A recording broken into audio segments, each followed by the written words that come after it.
আসসালামু আলাইকুম, welcome to টেকভিডি19। প্রিয় বন্ধুরা, আমরা সবাই জানি যে অনলাইনে অ্যানিমেশন ভিডিও বানানোর সবচেয়ে সহজ প্ল্যাটফর্ম হচ্ছে animaker.com। আমরা ইতিমধ্যে animaker.com এর বেসিক টিউটোরিয়াল সহ অনেকগুলো অ্যাডভান্স লেভেলের টিউটোরিয়াল পাবলিশ করেছি। আজকের ভিডিওতে আমরা animaker.com এর একটি গুরুত্বপূর্ণ ফিচার আপনাদের সাথে শেয়ার করব। আজকে আমরা শিখব অ্যানিমেশনের মধ্যে কিভাবে এক্সটার্নাল অবজেক্ট ইউজ করে এবং সেটাকে ব্লার করে রিয়েলিস্টিক লুক দেওয়া যায়। তো চলুন ভিডিওটি শুরু করা যাক এবং সেই সাথে চ্যানেলটি সাবস্ক্রাইব করে আমাদের সঙ্গে থাকুন। Welcome back. প্রিয় বন্ধুরা, আমরা চলে এসেছি animaker.com এর মূল ইন্টারফেসে। আর আপনি যদি animaker.com এ একদমই নতুন হয়ে থাকেন তাহলে আমাদের চ্যানেলে animaker.com এর বেসিক টিউটোরিয়াল রয়েছে, আপনি চাইলে সেই ভিডিওটি দেখে নিতে পারেন। আর আপনি যদি মোবাইল দিয়ে কার্টুন অ্যানিমেশন ভিডিও তৈরি করতে চান তাহলে আমাদের চ্যানেলে প্লোটাগনের একটি বেসিক টিউটোরিয়াল রয়েছে, আপনি চাইলে সেই ভিডিওটি দেখে নিতে পারেন। এছাড়াও আপনি যদি যে কোনো প্রিমিয়াম সফটওয়্যার একদমই ফ্রিতে ডাউনলোড করতে চান তাহলে আমাদের ফেসবুক পেজ টেকভিডি19 ভিজিট করতে পারেন। আমরা সেখানে সব ধরনের প্রিমিয়াম সফটওয়্যার একদমই ফ্রিতে প্রোভাইড করে থাকি। ওকে, এখন আমরা চলে এসেছি animaker.com এর মূল ইন্টারফেসে। এখন এখানে আমরা একটি ব্যাকগ্রাউন্ড ক্রিয়েট করব। তো সেজন্য আমি এখান থেকে ব্যাকগ্রাউন্ডে চলে গেলাম। এখানে অনেকগুলো ফ্রি ব্যাকগ্রাউন্ড রয়েছে, আমরা এখান থেকে যে কোনো একটি ব্যাকগ্রাউন্ড ক্রিয়েট করব। আমরা এখান থেকে পাবলিক প্লেস এখান থেকে একটি ব্যাকগ্রাউন্ড নেব। তো আমি এখান থেকে এই ব্যাকগ্রাউন্ডটি নিলাম, ব্যাকগ্রাউন্ড এখানে চলে আসছে। আর আমরা চাইলে যে কোনো ব্যাকগ্রাউন্ড যখন আমরা ক্রিয়েট করব সেই ব্যাকগ্রাউন্ডের মধ্যে আমরা কাস্টমাইজেশন করতে পারি। সেজন্য ব্যাকগ্রাউন্ডের মধ্যে ক্লিক করে এখান থেকে চলে যাবেন কাস্টমাইজেশন অপশানে, চেঞ্জ কালার। এখান থেকে আপনি ব্যাকগ্রাউন্ডগুলোর কালার চেঞ্জ করতে পারবেন, অর্থাৎ এই ব্যাকগ্রাউন্ডের মধ্যে যেসব অবজেক্টগুলো রয়েছে, এখানে ট্রিগুলো রয়েছে, পাহাড় রয়েছে, পানি রয়েছে, সব কিছুর আপনি কালারগুলো চেঞ্জ করতে পারবেন। ফর এক্সাম্পল, আমি যদি এখান থেকে ওয়াটার কালারটা চেঞ্জ করতে চাই তাহলে আমি এখান থেকে কালার 3তে চলে যাব। এখান থেকে আমি চাইলে কালার চেঞ্জ করতে পারবো। ওকে, এভাবে আপনি ব্যাকগ্রাউন্ডটাকে কাস্টমাইজ করতে পারবেন। ওকে, এখন আমরা একটি ব্যাকগ্রাউন্ড ক্রিয়েট করেছি। নাও আমরা এখন একটি ক্যারেক্টার নিয়ে আসবো এখানে।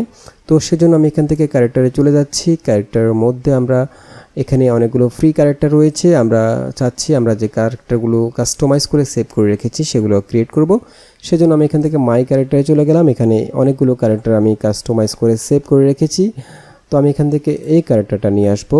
আর animaker.com এর একদম ফুল কোর্স টিউটোরিয়াল আমাদের চ্যানেলে পাবেন। সেখানে আমরা সবগুলো ফিচার সম্পর্কে আলাদা আলাদা টিউটোরিয়াল করেছি।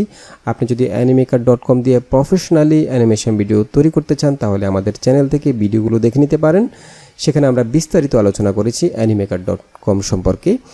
নাও আমরা এই ক্যারেক্টারের মধ্যে একটি অ্যাকশন ক্রিয়েট করব। তো এখানে অনেকগুলো অ্যাকশন রয়েছে, এখানে প্রায় কয়েক হাজার অ্যাকশন রয়েছে। আপনার একটি মানুষের যত ধরনের বিহেভিয়ার থাকে প্রায় সবগুলো এখানে রয়েছে। আমি এখান থেকে একটি বিহেভিয়ার নেব। ফর এক্সাম্পল, আমি এটা নিলাম। আমাদের আজকের টপিক হচ্ছে আমরা এখানে আলাদা একটি অবজেক্ট ইউজ করব এবং সেই অবজেক্টটাকে আমরা ব্লার করব প্লাস মোশন করব যাতে করে আমাদের অ্যানিমেশনের মধ্যে একটি রিয়েলিস্টিক লুক আসে। সেজন্য আমি এসব বিষয় নিয়ে বিস্তারিত আলোচনা করছি না। ওকে, আমরা এখন একটি ব্যাকগ্রাউন্ড নিলাম, ক্যারেক্টার নিলাম, ক্যারেক্টারের মধ্যে অ্যাকশন ইউজ করলাম। নাও আমরা আমাদের যে টপিক সেটাতে ফিরে আসতেছি। আমরা এখানে একটি অবজেক্ট ইউজ করব। আমরা যে অবজেক্টগুলো এক্সটার্নাল, অর্থাৎ আমরা পিএনজি ফরম্যাটের একটি অবজেক্ট ইউজ করব যেটা আমরা পিএনজি উইং থেকে ডাউনলোড করে নিয়েছিলাম। আমি যদি এখান থেকে ফটোশপে চলে যাই, দেখুন আমরা এই অবজেক্টটা ডাউনলোড করেছি পিএনজি উইং থেকে। এই অবজেক্টটা হচ্ছে ব্যাকগ্রাউন্ড ছাড়া, এখানে কোনো ব্যাকগ্রাউন্ড নেই, শুধু ট্রিগুলো আছে। তো আমরা এই অবজেক্টটাকে আমাদের animaker.com এ আপলোড করব। তো অবশ্যই এটা পিএনজি ফরম্যাটের হতে হবে, খেয়াল রাখবেন। যে কোনো অবজেক্ট আপনি যখন animaker.com এ ব্যাকগ্রাউন্ড ছাড়া নিয়ে আসতে চাইবেন সেটা অবশ্যই ব্যাকগ্রাউন্ড ছাড়া এবং পিএনজি ফরম্যাটের হতে হবে। ওকে, আমি এখন আবার চলে যাচ্ছি আমাদের ব্রাউজারের মধ্যে। এখানে আমি আপলোড অপশানে চলে যাব এখান থেকে। এরপর দেন আমরা এখানে অলরেডি অবজেক্টটা আপলোড করে রেখেছি, আমরা এটাকে জাস্ট ক্লিক করব। ক্লিক করে এখানে চলে আসবে। আর আপলোড করার জন্য এখানে আপলোডে ক্লিক করবেন, তাহলে ফাইলটি সিলেক্ট করে জাস্ট ওপেন করবেন, তাহলে আপলোড হয়ে যাবে। প্রথমে আমরা এই অবজেক্টের মধ্যে ব্লার ফিল্টার ইউজ করব। সেজন্য আমি অবজেক্টের মধ্যে ক্লিক করলাম। ক্লিক করলে এখানে যে কাস্টমাইজেশন উইন্ডোটা আছে এখান থেকে আমরা চলে যাব সিম্পলি ফিল্টার্সে। ফিল্টার্সে ক্লিক করলে এখানে অনেকগুলো ফিল্টার্স রয়েছে, কালার ফিল্টার্স, কালার গ্রেডিয়েন্ট।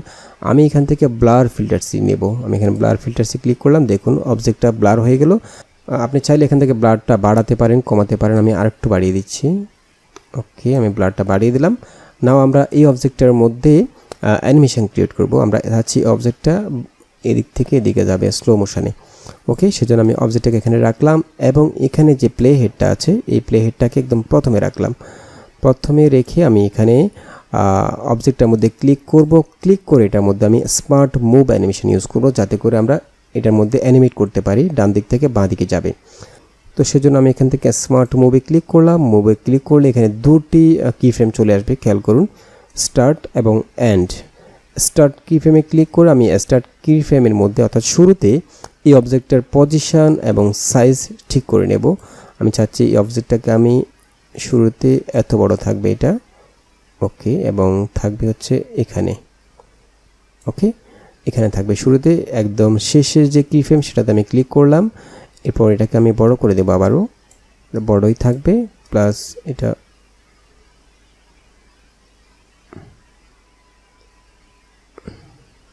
এখানে থাকবে, ওকে ওকে। এখন আমরা এখানে যে দুটি কি ফ্রেম আছে সেটার প্রথম কি ফ্রেমটাকে আমরা একদম প্রথমে নিয়ে যাব, শেষ কি ফ্রেমটাকে একদম শেষে নিয়ে যাব, অর্থাৎ এটা অ্যানিমেট হতে 0 সেকেন্ড থেকে 10 সেকেন্ড সময় লাগবে। ওকে, দেন আমরা এখান থেকে অ্যাপ্লাই দেব। এখন আমরা চাইলে এটাকে প্লে করে দেখতে পারি। এই দেখুন এটা অ্যানিমেট হচ্ছে। আচ্ছা, আমি চাচ্ছি এখন এখানে একটি ক্যামেরা ইফেক্ট ইউজ করব। যখন আমাদের এই অবজেক্টটা অ্যানিমেট হচ্ছে, অবজেক্টের সাথে আমাদের যে পেছনে পুরো সিনটা আছে অর্থাৎ ক্যামেরাটা আমরা মুভ করব। ক্যামেরাটা বাঁ দিক থেকে আস্তে আস্তে ডান দিকে যাবে। তো সেজন্য আমরা এখান থেকে চলে যাব ক্যামেরা ইফেক্ট অপশানে, ক্যামেরা টাইমলাইনে। ক্যামেরা টাইমলাইনে চলে গেলে এখানে ক্যামেরার যে টাইমলাইন সেটা চলে আসবে। দেন আমরা এখান থেকে ক্যামেরার পজিশনটা সিলেক্ট করব। আমি এখান থেকে ছোট করে দিচ্ছি। আমি চাচ্ছি ক্যামেরাটা প্রথমে এখানে থাকবে। এটা হচ্ছে ক্যামেরার যে স্ক্রিন, সেটা আমাদের এটুকু আসবে না ক্যামেরাতে, জাস্ট আমরা যেটুকু সিলেক্ট করে নিয়েছি যে এটুকু আসবে ক্যামেরাতে, প্রথমে এখানে থাকবে। ওকে, নাও আমরা এখানে লাইনারটা রেখে অ্যাড ক্যামেরা ইফেক্টে ক্লিক করব। অ্যাড ক্যামেরা ইফেক্টে ক্লিক করলে এখানে একটি ইফেক্ট চলে আসবে টাইমলাইনের মধ্যে। এখন আমরা এই ক্যামেরার পজিশনটা কোথায় রাখবো সেটা চুজ করব। আমি চাচ্ছি ক্যামেরার জুম এতটুকুই থাকবে। ওকে, নাও ক্যামেরাটা এখানে থাকবে।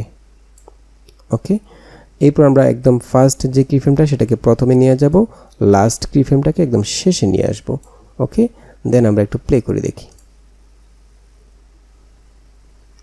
ওকে, আমাদের অবজেক্টগুলোর সাথে সাথে ক্যামেরাটাও মুভ হচ্ছে,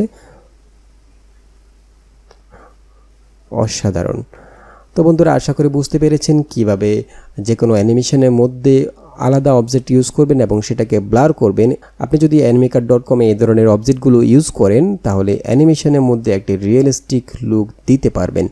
তো বন্ধুরা, আশা করি ভিডিওটি ভালো লেগেছে। যদি ভালো লেগে থাকে তাহলে অবশ্যই একটি লাইক দিয়ে দেবেন, শেয়ার করবেন এবং কমেন্টস করে জানাবেন আপনি কী ধরনের টিউটোরিয়াল চাচ্ছেন আমাদের কাছ থেকে। তো দেখা হবে পরবর্তী ভিডিওতে। সে পর্যন্ত ভালো থাকবেন, সুস্থ থাকবেন। আল্লাহ হাফেজ।